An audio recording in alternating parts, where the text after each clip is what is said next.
The discussion section of a capstone, thesis, or dissertation is kind of confusing because there's a lot of parts to it. You have your conclusions, you have your policy, research, or practice recommendations, you've got your limitations, and then the discussion itself. So I'm going to break it down for you a bit. All right, so you start out with your conclusions, and this is a summary of what you found and what you did in your study.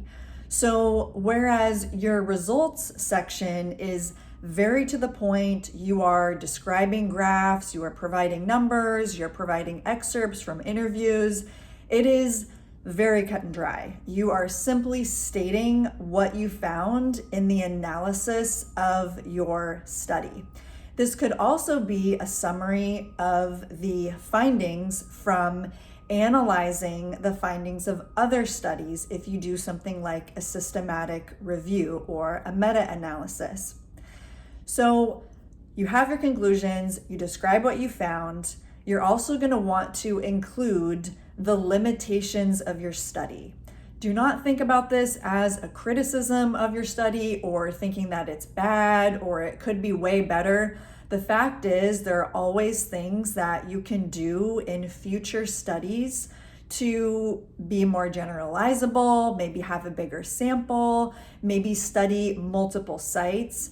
Really, the sky's the limit. So you are going to use your creative and critical mind to make a list of the limitations of your study. In other words, things that could be done in the future. And you're going to take that list and you're going to write it out in paragraph form.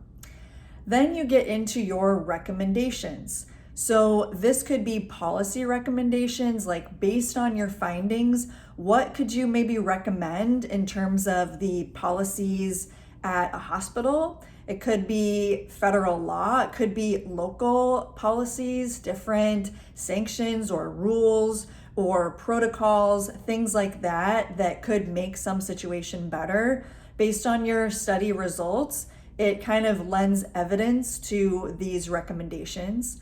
You will write about research recommendations, so what research should be done in the future, different study topics. There's always so much more to be done, and if it's a very important area of research, there also might not be tons of studies on it, so that's a really important section. And then you can also write about practical applications, clinical applications, different recommendations that are really about practice and what that looks like in your field. Then finally, you get to your discussion section. This section will be the section that you do not want to write. You will likely be burned out. You will have worked so much on this project that you almost get to the point where you don't even know what you did. So at this point, you need to take a break from looking at your project. Do something that you know will de-stress you. That might be hard with your schedule and responsibilities, but it's really important that you get some space from your project. When you have a little bit of rest, you go back and read your project end to end, paying very close attention to your literature review.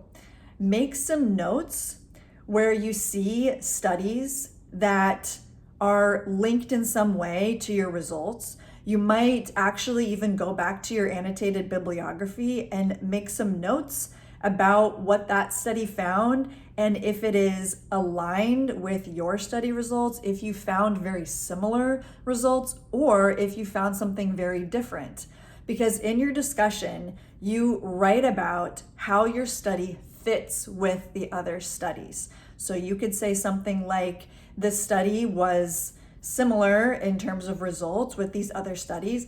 It is contributing to the literature by adding this other variable that these other studies didn't have. Whatever it is you talking about your research. So at this point, you are not only an expert on that slice of the field and your topic, but you are also an expert on your own study. And so if you're able to talk about it with someone, you're able to write the discussion section.